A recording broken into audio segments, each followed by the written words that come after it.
Tentu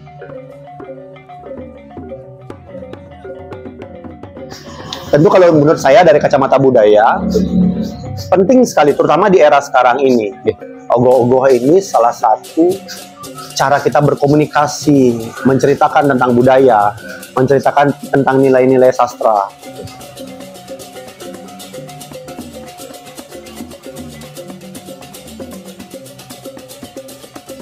Untuk ogoh-ogoh di Bali seperti ini loh pakemnya. Saya lihat cerita tadi itu bedek sekalipun kita minta loh. Kita minta bedek dari tempat lain. Jadi ogoh-ogoh dulu tuh terus dibungkusnya pakai kertas semen kan. Terus pantat ogoh-ogoh bermerek ya 3 roda. Itu nggak bisa.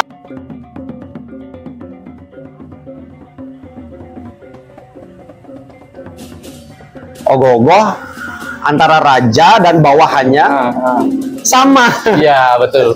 Jadi itu tidak ada tokoh utama di sana. Ya, secara karakter tidak dimunculkan. Andek dikit dong. Ya, 2025 karya di SD Demak. 2025 itu saya pengen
Om Swastiastu.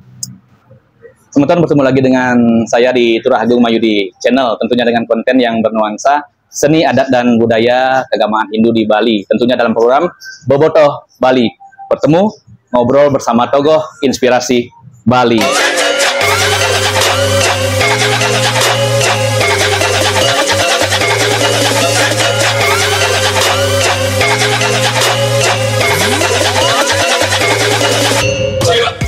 Baik sebetulnya, siapa tokoh yang akan kita kulik tentang budaya, berkesenian, dan lainnya. Kita sambut Om Swastiastu. Di Marmar Herayukti. Semua atas waktunya Niki dari sekian purnama, termasuk upacara-upacara lainnya juga yang sudah bersempatan ingin bertemu sekali dengan sosok beliau Niki. Baik, itu tentang ketokohan beliau itu mungkin sudah tidak awam lagi oleh masyarakat di Bali maupun di luar Bali. Jadi langkah baiknya juga itu juga langsung aja memperkenalkan kepada teman-teman di YouTube channel Hitya. Om Swastiastu, perkenalkan semeton, nama saya Putu Marmar Herayukti. Saya biasa dipanggil Marmar Hers. Saya seorang seniman tato sebetulnya. Lalu sekarang saya banyak mengerjakan patung. Saya lebih tertarik di dunia patung sekarang. Jadi saya juga lagi membangun workshop saya yang baru. Dan beberapa patung saya bisa dilihat juga di beberapa tempat, teman-teman. Kebanyakan patung saya dari logam juga, tapi mungkin dalam kesempatan ini saya memperkenalkan diri sebagai Undagi Ogoh-ogoh. Baik itu yang panggil Belitung yang panggil agak lebih akrab. Dan semeton kita sekarang berada di Tetua Sangmong. Tetua Sangmong, tempat kopi beliau yang memang sangat otentik di sini, yang juga bisa menikmati kopi yang sangat khas rasanya. Teman-teman semua yang lewat ataupun ingin mampir, alamat ada di bawah ini. Baik Pak, gitu. Tentang ketokohan itu yang ingin sekali mengenal lebih dekat, walaupun dalam konten-konten banyak di sosial media sudah banyak sekali memperkenalkan Belitu.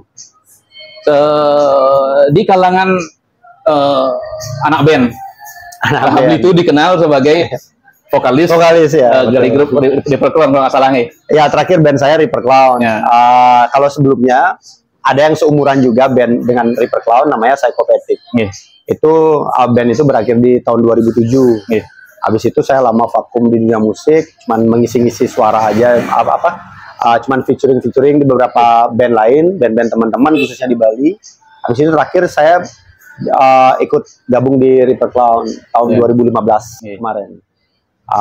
Tapi di tahun 2022 kemarin saya resign, saya mengundurkan diri, dan juga sangat baik momennya karena memang vokalis Reaper Clown yang dulu sempat keluar sebentar karena ada kesibukan pribadinya, itu masuk lagi untuk jadi vokalis Reaper Clown. Jadi pas banget momennya, luar biasa banget, bagus. Iya.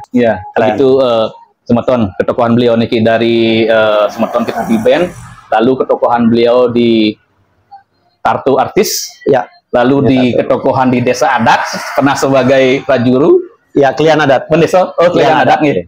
Dan yang terakhir sebagai seniman ogoh-ogoh. Yang ini yang membuat seorang Marmar Herayukti ini lebih melejit nih di kesenimanan, di kesenian ogoh-ogoh. Lebih bisa diperkenalkan lah karya-karya saya di semua kalangan. Karena ogoh-ogoh kan lebih umum dia. Baik, itu berbicara tentang ogoh-ogoh, tentu Belitu sangat memahami apa sih sebenarnya esensi dari ogoh-ogoh di Bali ini, dan seberapa penting ogoh-ogoh ini dalam serangkaian ritual keagamaan Hindu H-1 Nyepi, yaitu pengerupukan. Baik, Belitu.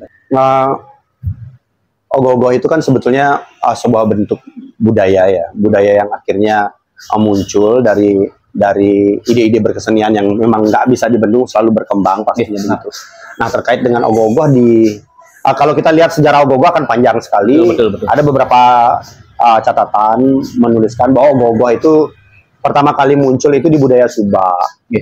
Lalu ada juga yang menyebutkan bahwa ogoh-ogoh itu memang muncul di zaman dahulunya, itu muncul di upacara ngaben. Yang kita kenal sekarang ini ogoh-ogoh di pengerupukan itu kan dia seolah-olah erat banget hubungannya dengan pengerupukan ini. Nah, itu kalau saya tidak salah silahkan dicari lagi, tapi menurut banyak sumber juga itu memang murni adalah bentuk kreativitas yang original punyanya orang Bali gitu. Jadi munculnya di pengerupukan itu hasil modifikasi yang ternyata klik sama hari itu gitu. Yang dulunya kita tahu banyak di pengerupukan itu menurut cerita ya, tapi saya seingat saya memang sudah ogoh-ogoh sih. Tahun 80-an itu udah ogoh-ogoh nih di lingkungan saya di Gemah, Alangkajang, Gerenceng dan sekitarnya udah ogoh-ogoh semua. Tapi konon katanya sebelumnya perayaan ngerupuk itu atau memaknai ngerupuk itu pada saat orang nyumbar ke Suno Jangu dan obor Prakpa itu, di situ ada perang Prakpa. Ada beberapa wilayah itu mereka melakukan perang Prakpa. Nah, itu salah satu budaya yang muncul pada saat itu. Entah kenapa budaya ogoh-ogoh ini akhirnya muncul dan menjadi salah satu identitas. Yang jadi saya ikon itu. Dan sampai sekarang jadi ikon. Kalau ditanya seberapa penting sebetulnya, kalau dalam sarana ritual mungkin teman-teman yang memahami tentang konteks budaya ataupun agama itu akan sedikit berbeda pemahamannya. Karena sebenarnya dalam segi agama, bisa dikoreksi kalau saya salah, itu dalam segi agama sudah selesai di Mobubu itu gitu. Nyomyo itu sudah selesai di situ, tapi karena seiring perkembangan budaya ini muncullah ogoh-ogoh yang dalam tanda kutip masih sama fungsinya gitu. Yaitu adalah menceritakan tentang bagaimana buta kala ini unsur ruang dan waktu ini menguasai ruang dan waktu ini di Somyo, yang mungkin kita banyak yang salah arti kalau nyomyo itu adalah melebur, bukan kan? Nyomyo justru mengembalikan kan artinya unsur-unsurnya. Nah, berarti kalau kita mengembalikan berarti kita berhubungan dengan yang wali-walian itu, mengembalikan unsur-unsur itu, memurni kembali ke kemuliaan, sehingga besoknya kita bisa meminta sesuatu lagi karena sudah unsurnya sudah kembali lagi di tempat yang sebetulnya kan begitu. Ya. Kalau dibilang pentingnya itu, tentu kalau menurut saya dari kacamata budaya, penting sekali, terutama di era sekarang ini. Ogoh-ogoh ini salah satu cara kita berkomunikasi, menceritakan tentang budaya, menceritakan tentang nilai-nilai sastra, menceritakan juga tentang nilai-nilai filosofi. Begitu pula cara kita berpikir, memandang keadaan yang sekarang, sehingga kita akan menemukan satu benang merah nih. Catatan-catatan tentang budaya, catatan tentang sastra yang ada dulu, bagaimana cara berpikirnya leluhur kita dulu, ternyata memang sangat relevan ketika kita terjemahkan dalam bahasa sekarang gitu. Kalau kita mau menggalinya, kalau kita mau berupaya untuk memahami dan mengisi diri tentang itu. Betul, karena dan untuk mengetahui apa yang ingin digambarkan pada sastra yang umum kita baca ataupun yang khusus kita dalami umpamanya, itu sebetulnya hanya bisa kita ketahui kalau kita sampai di pemahaman, bukan hanya di pengetahuan. Hanya sekedar tahu tidak akan paham, mungkin kita akan menganggap itu hanyalah bentuk-bentuk mitos, legenda dan lain sebagainya. Tapi ketika kita pahami itu jauh lebih dalam, ternyata ada makna-makna yang tersirat dalam bentuk-bentuk, lalu tersurat dalam teks. Begitupun itu makna-makna yang menceritakan bagaimana sebetulnya kehidupan ini berlangsung, mau secara konsepnya sekali atau secara terjemahannya secara umum di kehidupannya. Itu penting banget sih menurut saya.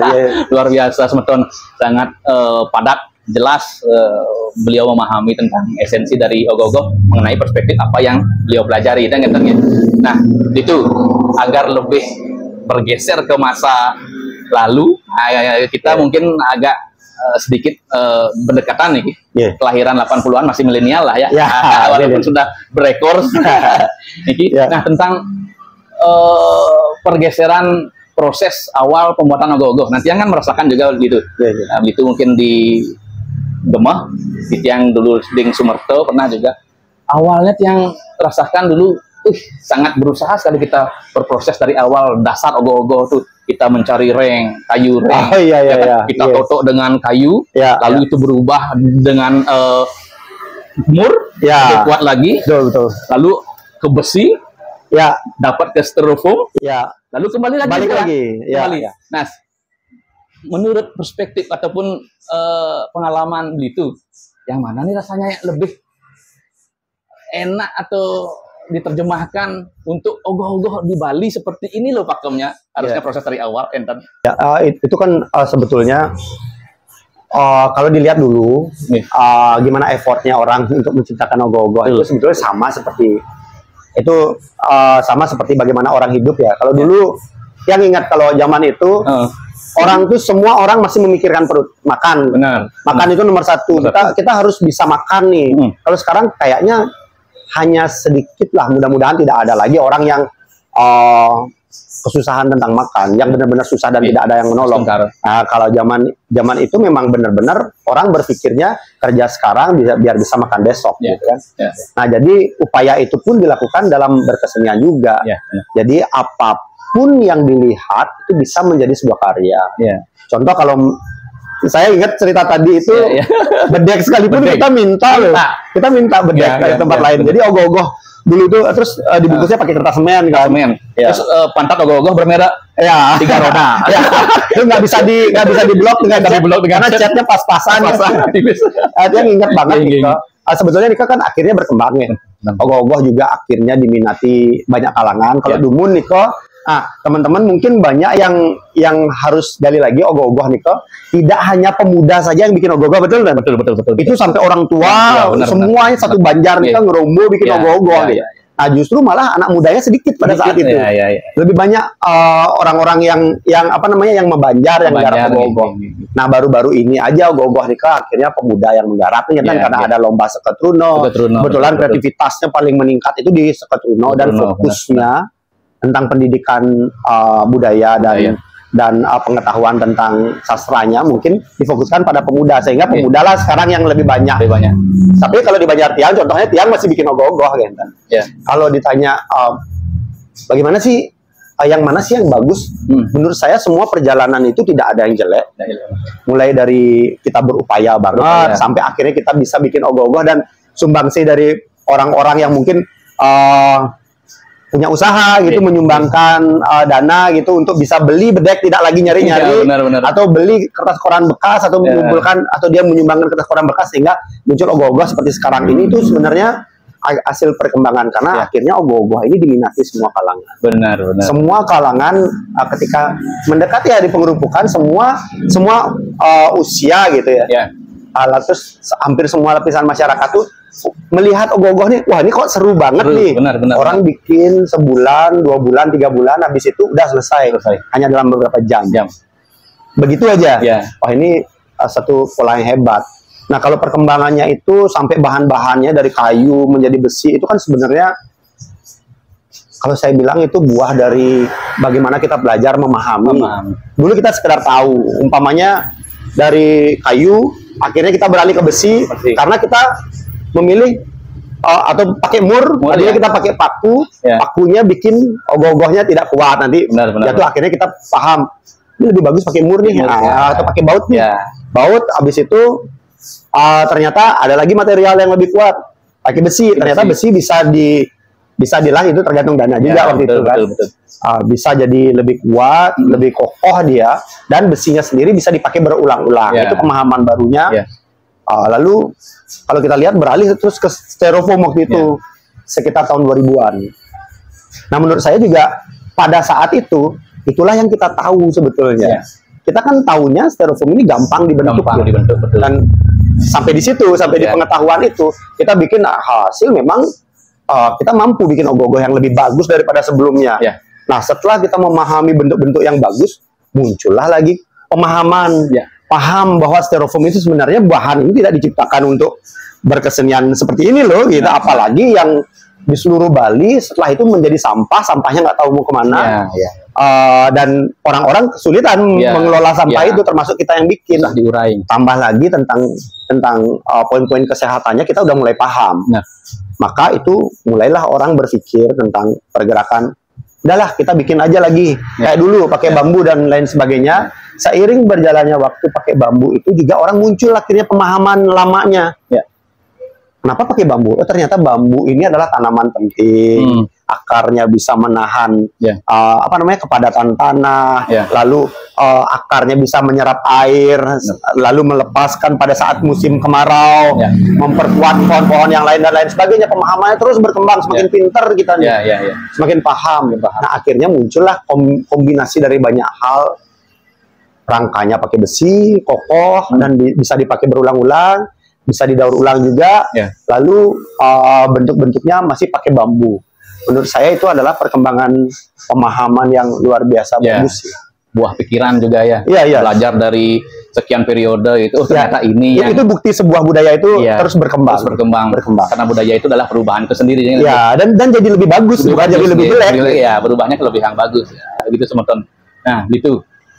Yang melihat nih perkembangan ogoh-ogoh khususnya di Denpasar kan barometernya Denpasar nih, karena Skotruno yang mungkin kemungkinan Tiang juga karena aktifnya di Denpasar saat itu muncul ogoh-ogoh menumpuk-tumpuk. Jadi Tiang melihat Tiang Belitung nanti Belitung yang ini kita berbagi pengalaman, tentu juga sharing dengan Belitung. Menumpuk nih seakan-akan tidak ada senternya, tidak ada yang menjadi fokus penglihatan dari penonton dulu. Yang lihat di Belitung justru membuat ogoh-ogoh tunggal, namun yang lain hanya faktor pendukung sebagai penghiasan. Nah, bagaimana Belitung menyikapi? Kadang orang membuat ogoh-ogoh itu, kadang banyak juga yang kenapa ogoh-ogoh menumpuk itu sebetulnya saya pernah pengalaman menjadi juri. Jadi ada di satu masa ogoh-ogoh itu ketika karakternya lebih dari satu dianggap lebih sulit membuatnya daripada cuma satu karakter. Itu pertama, itu akhirnya muncullah ogoh-ogoh memang menarik awal-awal. Contoh dulu ogoh-ogoh cuma satu karakter, Habis itu ada 2 karakter, 3 karakter umpama Jatayu. Ya, betul. Lagi berperang melawan Rahwana. Terus ada Dewi Sitanya lagi. Ada Anoman. Ya, lalu ada cerita lain Anoman atau Subali Sugriwa saya pernah bikin juga. Jadi karakter-karakter itu. Nah, lalu ditambahkanlah pendukung-pendukung yang akhirnya pendukungnya sendiri jadi tokoh, seolah-olah menjadi tokoh utama gitu. Nah, ini sebenarnya hanya satu mungkin terjebak dalam situasi lomba-lomba itu. Yang kedua mungkin kurang menggali tentang komposisi. Yang banyak digali itu hanyalah skill membuat ogoh-ogohnya. Jadi gini, saya lihat ada 5 karakter atau 3 karakter umpamanya, 3-tiganya itu bagus dan tidak ada yang jadi center point gitu. Tidak ada jadi fokusnya gitu. Jadi kita kalau melihat itu bingung sebenarnya. Kita mau lihat apa nih, mana nih antara 3 ini. Bukan berarti jelek ya. Justru bagus, semuanya rata, itu baru komposisinya. Belum lagi ornamentasinya. Ogoh-ogoh antara raja dan bawahannya sama. Iya, betul. Jadi itu tidak ada tokoh utama di sana. Secara karakter tidak dimunculkan. Andaikan dimunculkan secara karakter, sebenarnya menurut saya masih tetap bagus. Banyak umpamanya sekalipun 10 karakter umpamanya. Tapi kalau dia memang karakter utamanya muncul, lalu pendukungnya siapa dan itu kelihatan banget umpamanya, nah itu bagus juga. Tetap bagus gitu. Kalau pandangan saya memang sebetulnya cuma dari nilai komposisinya aja harus dibayangkan. Jadi proporsinya juga mana tokoh utama, seberapa banyak dia akan mengambil peran dalam cerita yang konsep yang diambil itu harus benar-benar dipahami. Ya saya pengalaman juga sih melihat ketika jadi juri semua mengandalkan ogoh-ogohnya banyak. Justru itu itu yang kalau bisa jujur yang sangat kagum. Artinya dalam arti yang fans fanatik melihat ogoh-ogoh tunggal tapi pintar menarikan itu tunggal tapi pintar menarikan ketimbang maaf bukannya mengatakan ini jelek, itu semua kreativitas seni yang patut kita apresiasi. Dalam arti ngigelan gitu loh. Ada berbagai faktor kesenian nanti pendukungnya di sana. Betul. Jangan sampai juga fragmennya terlalu lama sehingga ogoh-ogoh dimunculkan lebih sedikit. Padahal ogoh-ogoh yang poinnya. Di samping itu Tian juga minta sharing itu terkait edukasi penggunaan sound system dan gamelan tradisional. Di mana Bali kan lebih dikenal gamelan tradisionalnya, kesenian tradisi dan budayanya ketimbang hal-hal seperti itu. Mungkin mohon dong edukasinya sedikit kepada muda kita. Kalau saya sih tadi tentang ogoh-ogoh yang diam, saya setuju juga. Saya pernah kok bikin ogoh-ogoh itu namanya polanya bergerak dan lain sebagainya. Cuman untuk pengalaman saya pribadi, saya menemukan beberapa kelemahan. Yang pertama yang paling menurut saya memberatkan saya itu adalah tentang bobot ogoh-ogohnya jadi berat banget. Ogoh-ogoh saya nggak bisa diangkat. Sedangkan tadi diceritakan itu karena saya setuju ngigalin ogoh-ogoh itu adalah penting. Kita nggak bisa ngigalin dengan bagus karena berat ogoh-ogohnya hampir 2 kali lipat dari sebelumnya karena mesinnya sendiri itu berat. Tapi saya nggak ngikutin perkembangan sekarang apakah udah menemukan cara untuk membuat mesin yang lebih ringan. Karena saya masih tempo dulu banget 2017 terakhir yang bikin. Lalu tentang ngigalin ogoh-ogoh itu saya juga lebih tertarik untuk membuat ogoh-ogoh dengan agem dan ekspresi yang bagus. Bahkan kalau dilihat 2 tahun belakangan ogoh-ogoh saya cenderung polanya itu simbolik.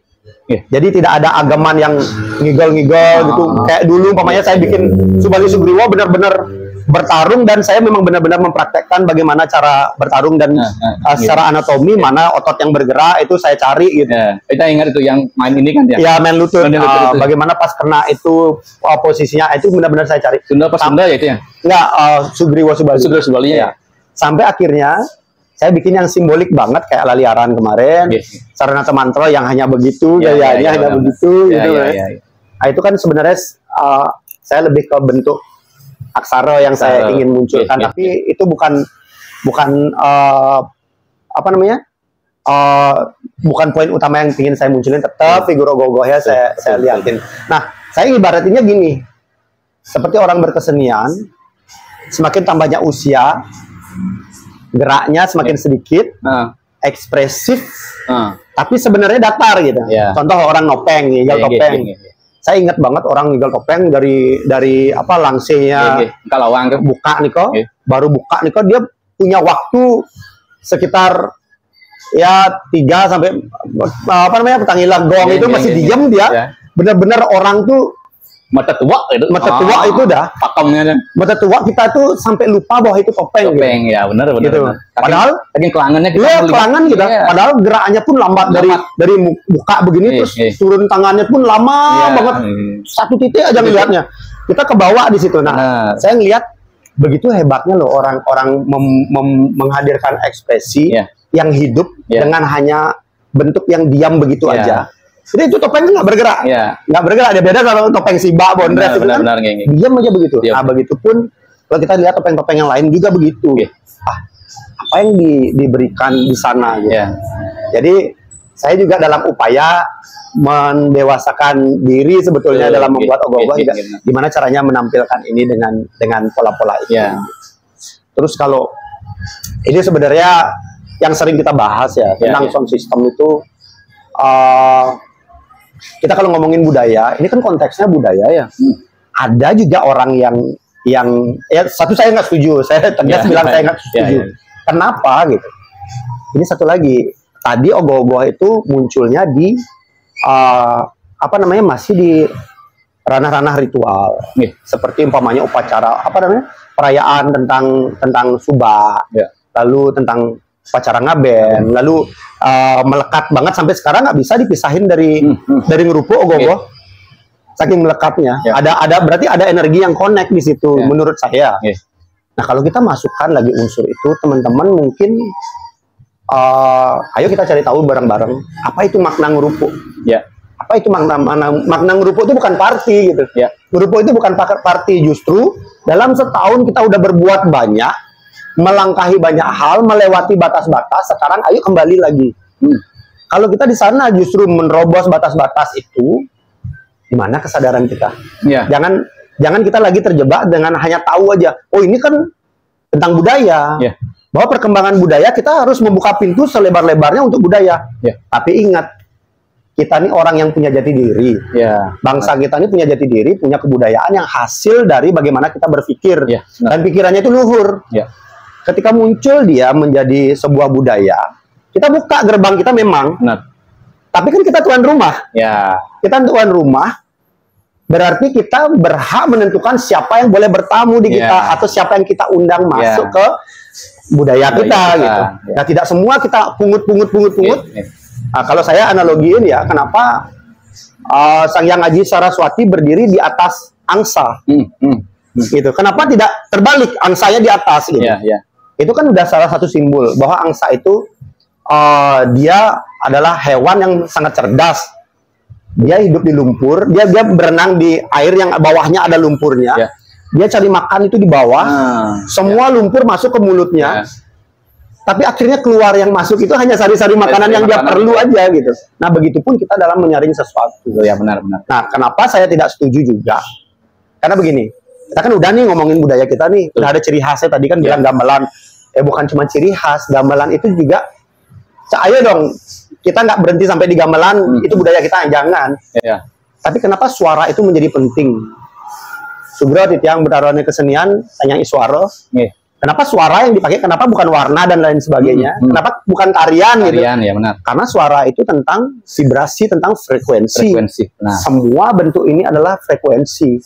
Kalau frekuensi yang diciptakan di Bali sendiri jelas-jelas beda sama tempat-tempat lain. Tempat lain tidak mau seperti Bali juga karena beliau-beliau yang para leluhur kita yang dulunya mau dimanapun beliau berada, di Bali kah, di Jawa kah, di Sumatera kah, beliau menciptakan alat musik untuk menciptakan suara yang menyesuaikan dengan keharmonisan lingkungannya gitu. Kalau ya saya kebetulan di musik ya, saya memahami banget bahwa musik itu sama seperti bahasa, dia itu membawa dampak psikologis. Betul. Satu. Kedua, dia bisa menciptakan pola. Mungkin kalau cari penelitian tentang apa itu frekuensi akan keren banget. Kita akan paham kenapa gente, ganti aja gento gitu. Itu umpamanya bang dia memunyi patuh kan gitu. Kenapa itu yang dipakai itu ada alasan-alasan tertentunya gitu. Kenapa gamelan, kenapa gongnya jadi guru? Itu frekuensinya rendah. Siapa pendukungnya di frekuensi rendah? Ada. Kan begitu. Itu nggak main-main, nggak sembarangan gitu. Jadi kalau kita hanya melihat bahwa ayo masukin supaya keren, nggak di situ tempatnya. Ada kok tempatnya untuk menjadi keren. Seperti saya main band, bahkan musik saya metal gitu. Saya sampai sekarang suka musik metal. Cuman nggak mungkin saya bawa musik metal di piodalan, musik metal, putar. Ranahnya berbeda. Bahkan sebelum upacaranya pun di rentetan itu kalau ngidupin sebelum upacaranya itu ngidupin sound aja suaranya kidung. Tetap frekuensi yang kita hadirkan itu gitu. Nah, lantas kenapa di ogoh-ogoh ini menjadi saya tambah lagi tidak setuju kemarin itu? Ini banyak banget, bukan saya aja ya, banyak banget yang protes. Kayak sekegong di Banjar saya. Mereka latihan 2 bulan untuk menciptakan lagu Pangnya Garapan Ogoh-ogoh ini didukung dengan gamelannya. Yang guru tabuh setiap hari datang ke Banjar, suka konsumsi setiap hari, menyediakan minuman dan lain sebagainya. Anak-anak itu setiap hari latihan siang. Kalau dapat waktu malam-malam, bahkan sampai lewat jam, biasanya sampai jam 12 biasanya.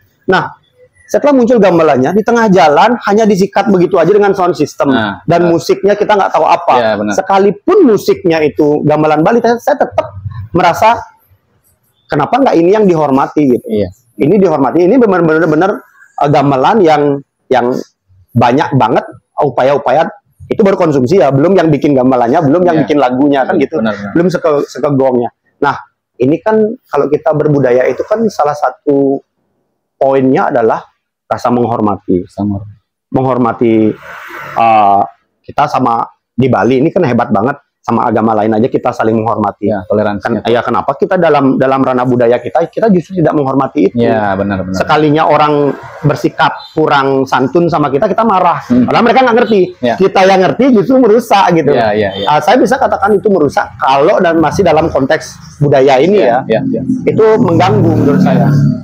Tapi kalau kita sudah masuk ke ranah yang beda, umpamanya ada beach club, ada apa, atau punya party sendiri yang sifatnya pribadi, ya itu kan terserah. Sound system itu saya pengen ngajak teman-teman sih. Apalagi pemerintah aja sampai punya dasar hukum untuk menciptakan perda loh sekarang ini. Ternyata saya kemarin ikut, dasar hukumnya memang ada. Nah, bersyukur kalau kesadarannya lebih awal muncul daripada tindakan hukumnya. Menurut saya sih optimis ya melihat bagaimana teman-teman yang lain. Kemarin ada teman-teman juga yang ikut bawa sound system, tapi kali ini mereka mendeklar dirinya, saya udah nggak mau lagi ya gitu. Saya nggak mau lagi, itu cukup menenangkan lah kita. Berarti Bali ini tingkat kesadarannya tinggi tentang dirinya sendiri. Baik, teman-teman, dengarkan apa kata-kata Bli Mamar. Kita stop sound system, kita cintai budaya dari diri kita sendiri, yaitu gamelan atau Bebel Ganjur dan sebagainya. Nah, masih di dalam ogoh-ogoh Banjar Gemah fenomenal. Jadi berdasarkan omong-omongan dari teman-teman lainnya, Gemah nih karyanya Bli itu Marmar nih betul-betul uling tatwa, uling sastra masuk semua, sehingga kita melihat ogoh-ogoh Banjar Gemah bukan melihat ogoh-ogoh sinopsis tuh lagi. Sinopsis keren nih. Kira-kira gitu. Di mana itu belajar semua itu sehingga menjadikan suatu karya seni yang betul-betul mengena di hati masyarakat Bali khususnya. Ya, kan kalau kita belajar sesuatu itu nggak selalu tentang sumber sastra ya. Sastra dulu kita baca, kita tahu, terus olah-olah kita paham, kita bikin sesuatu enggak. Kalau saya lebih memilih, saya memahami dulu. Apa nih yang coba saya ceritakan nih? Setelah saya udah menyusun, sebenarnya saya bikin duluan itu tulisan. Saya suka menulis. Saya tulis. Akhirnya saya bertanya, ayo kita buktikan kehebatan leluhur kita. Punya nggak leluhur kita tulisan tentang ini? Mau itu bentuknya sastra, tatwa, atau yang lainnya? Mulailah saya berdiskusi sama orang-orang yang paham terhadap teks. Mulai saya berdiskusi dan akhirnya mereka ada itu Coba ini kayaknya relate banget setelah saya baca. Wah, ini benar-benar relate. Bukan cuman berhubungan aja. Inilah yang dimaksud gitu loh. Itu jadi menarik banget sekaligus membangkitkan rasa percaya diri kita dan menepis semua anggapan bahwa leluhur kita tuh nggak punya budaya literasi. Benar. Bahkan mungkin peradaban kita tuh dianggap dulunya dan masih banyak kita yang percaya bahwa kita tuh bangsa yang bukan bangsa yang hebat. Nah, ini salah satu upaya saya juga memperlihatkan bahwa begitu hebatnya loh sebelumnya.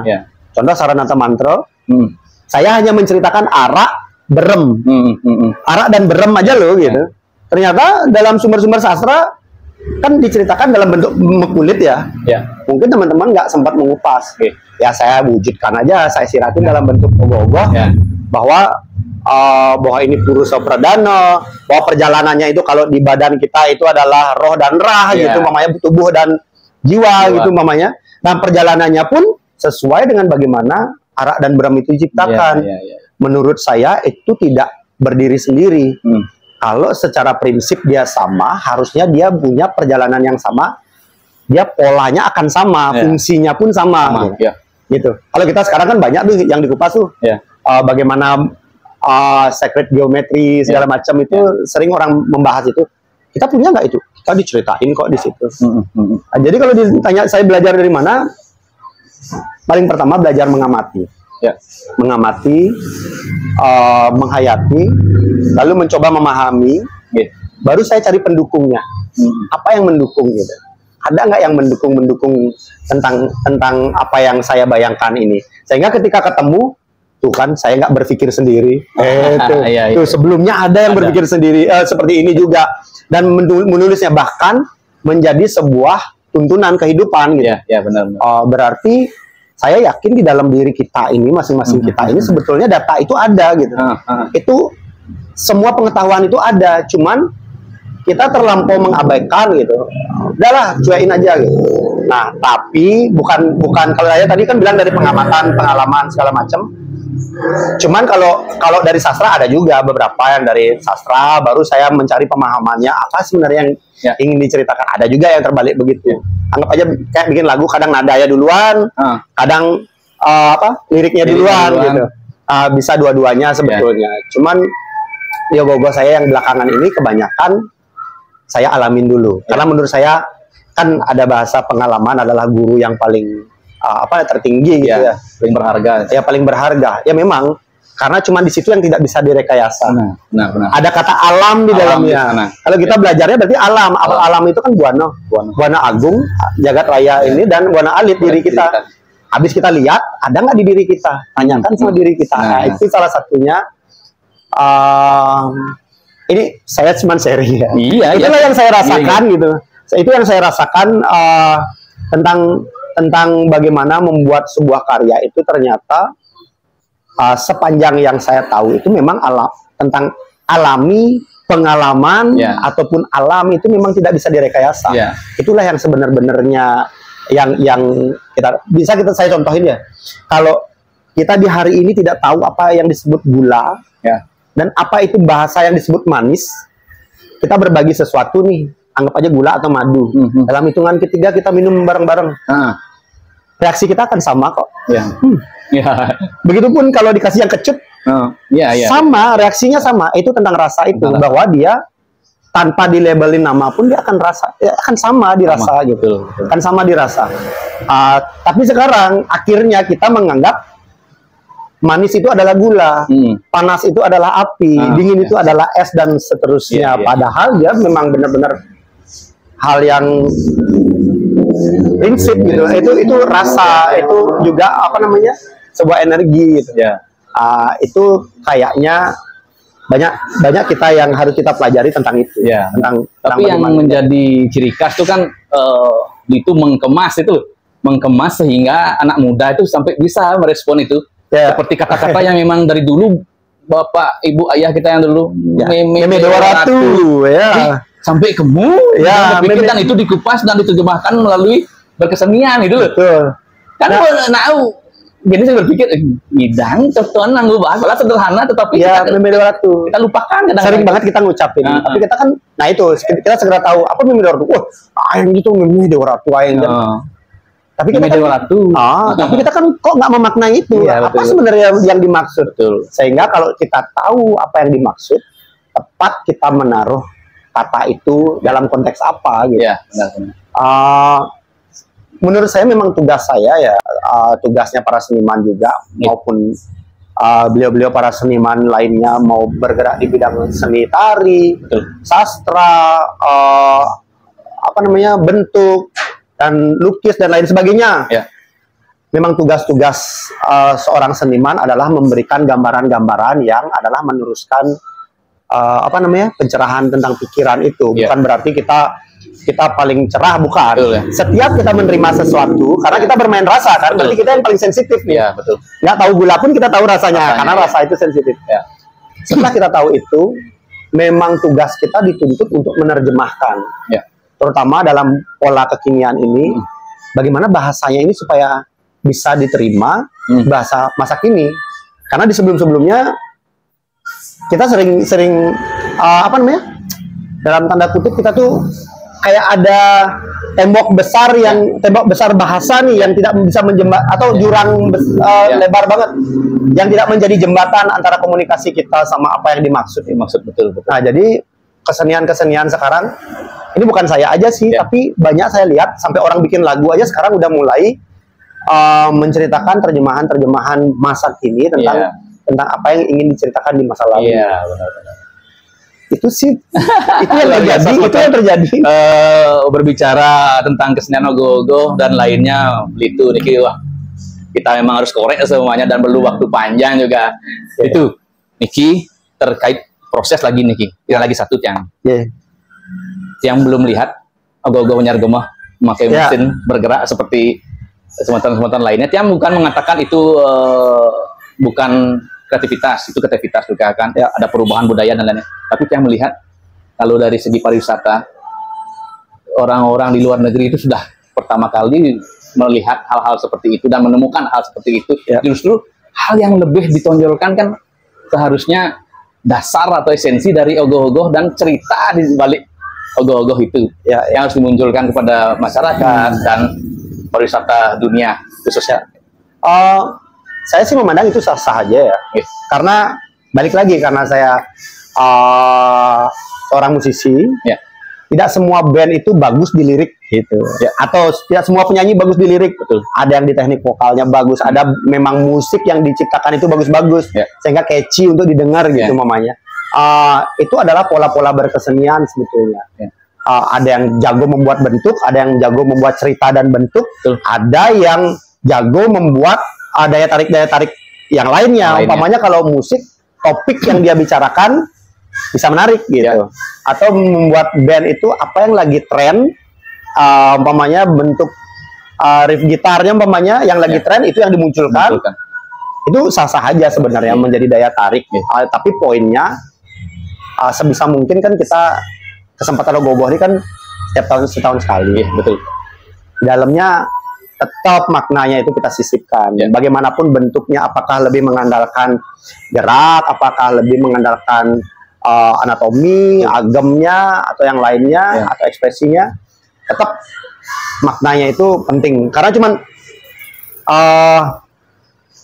disitulah, karena begini, kalau menurut saya dulu juga bukan orang yang suka baca.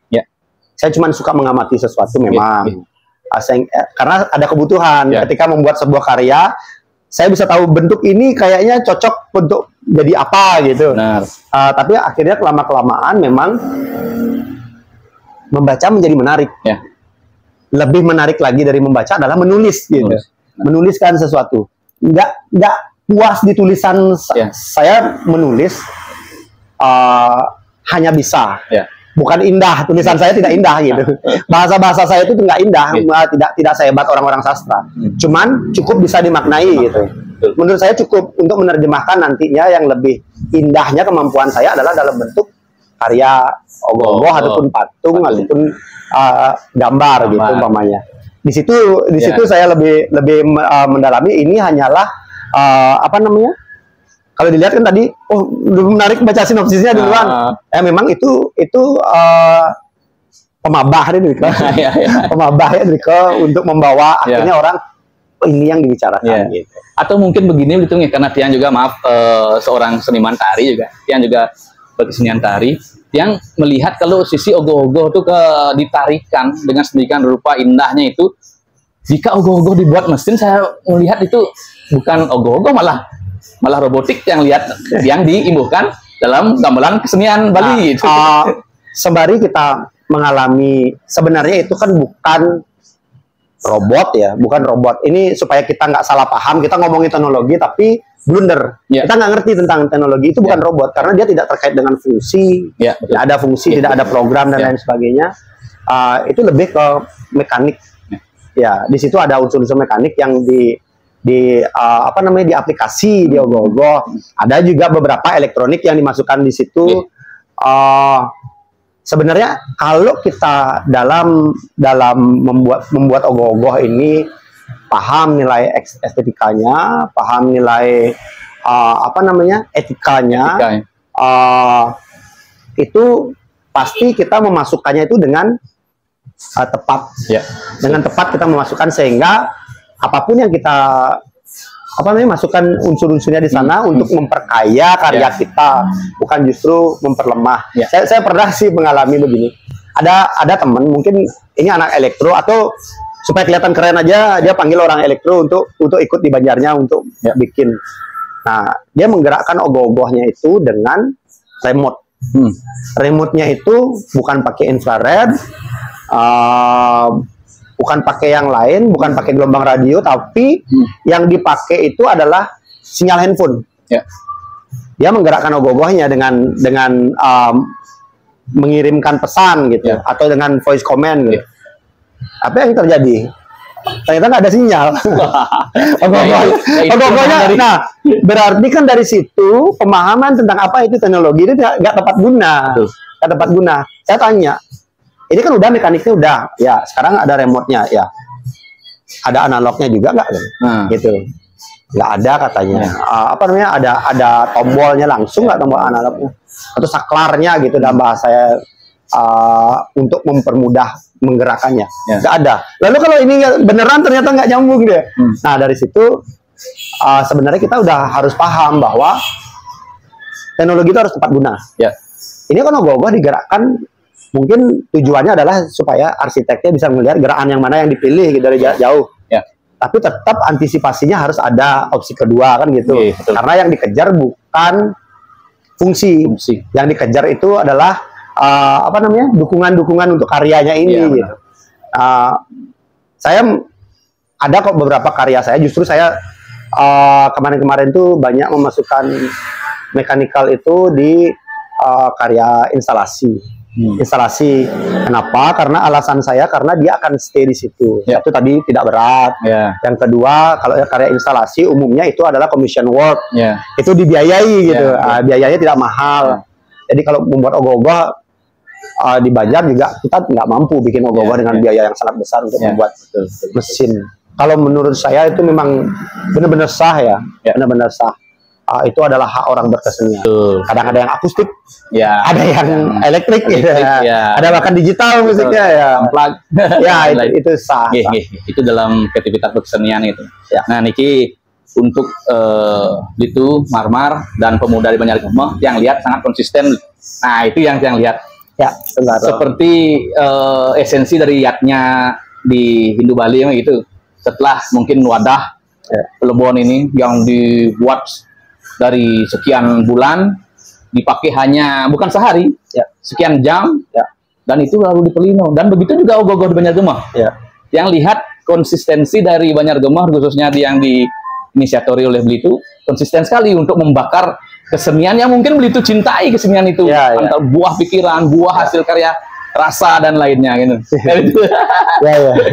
Kadang nak pedalom pajang belum tapi akhirnya menjadi pergunjingan. Kan itu betul. Lebihan kan 3 hari nih kau bawa satuan di koran. Itu ya benar. Dalam ogoh-ogoh sendiri kan saya tadi bilang kan bahwa saya banyak belajar di situ. Begitupun anak-anak di Banjar, apa namanya, teman-teman di Banjar, Yang kebetulan lebih banyak dari mereka itu adalah orang tuanya banyak menitipkan anak-anaknya pada saya gitu, umpamanya ruang bareng panaknah gitu. Kan itu memang dalam community itu yang kita lakukan kan. Jadi di Banjar tuh di situ juga momen-momen yang pertanyaan ini juga muncul sebenarnya di anak Banjar sendiri gitu. Nah, akhirnya saya bercerita bahwa ini kita lagi belajar sesuatu, belajar merelakan sesuatu. Bahwa kita bikin bukan berarti kalau itu harus dibuang, harus selesai nanti kita bikin yang jelek, bukan. Karena ini adalah persembahan. Kita bikin sebagus mungkin, setelah itu dipersembahkan, setelah itu harus direlakan untuk kembali lagi gitu. Begitupun juga orang hidup. Saya ceritain ini bukan teori saya gitu. Ini teori kehidupan bahwa orang lahir, dididik, belajar, mengupayakan banyak hal supaya menjadi sesuatu yang berguna, yang bagus, sebagus-bagusnya. Habis itu ya siapapun dia akan mati gitu. Nah, ini sebuah prinsip kehidupan yang kita ceritain dalam ogoh-ogoh. Luar biasa filosofinya. Itu kan harus kita hadirkan di setiap tempat ya. Begitupun ketika orang melihatnya di Banjar. Wah, akan ya latihan berbulan-bulan, ditampilkan dalam sekian jam, habis itu bubar begitu aja. Nak ngemang reward yang ada, orang menceritakan dengan bagaimanapun tidak terlalu banyak, biasa-biasa aja. Cuman nilainya kan melekat di dalam hati. Termasuk saya, kalau dibilang saya sayang, saya enggak sayang.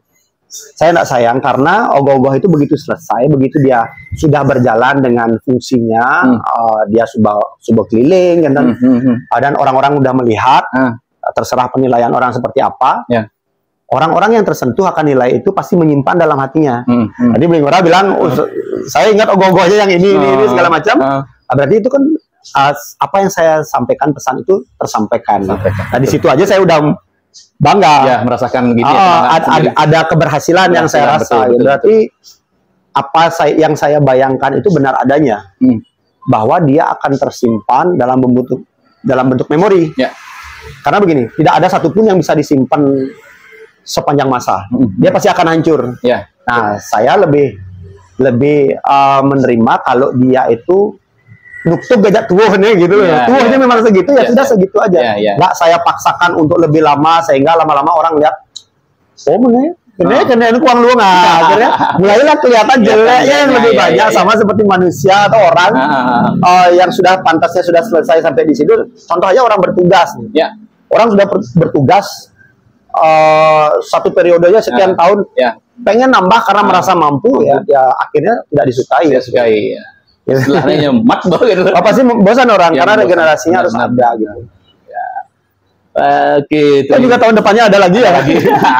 Nah, ngomong-ngomong tahun depan nih itu. Nah, sebagai pemungkas nih, artinya kebetulan itu ada waktu, terima kasih gitu sama-sama menyediakan waktunya di Sangmong, Tatua Sangmong. Teman-teman jangan lupa ya, pokoknya hampir ke sini ketemu artis bisa berbagi pengalaman, sharing dan lain-lain. Bocoran dikit dong. 2025 karya di ST Demak. 2025 itu saya pengen menampilkan sesuatu yang kalau kemarin-kemarin banyak tentang tatwo banyak tentang sastra juga. Sekarang ini masih sebenarnya dari dalam putaran itu, tapi saya lebih banyak bicara tentang kita kehilangan sesuatu itu. Mungkin clue-nya sampai situ aja. biar menarik lah. Benar. Kita kehilangan sesuatu, tapi kita belum sadar. Atau akan kehilangan lebih banyak lagi.